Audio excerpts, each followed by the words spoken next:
আমি তো পুরাই অবাক এদের প্রতিভা দেখে। দেখুন, এই মেয়েটি যে কাজটি করলো আর 10টা সাধারণ মেয়ের পক্ষে কিন্তু করা সম্ভব নয়।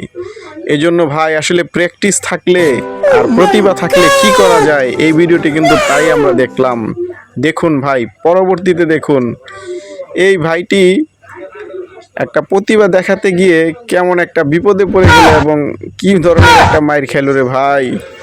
কষ্টও লাগে আবার হাসিও আসে। কেন রে ভাই, সুখে থাকলে কি ভূতে গিলায়, তোমার এখানে এইভাবে করতে হবে। এখন অবস্থা দেখো, চাপা চুপা পুরা ব্রেক। দেখতে থাকুন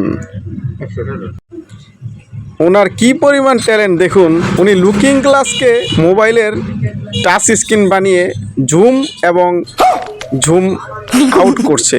ভাইরে ভাই, কি পরিমাণ প্রতিভা থাকলে আর ট্যালেন্ট থাকলে এই কাজ করা যায়। দেখুন, নিখুঁতভাবে সে দেখিয়ে দিল ট্যালেন্ট থাকলে কি করা যায়।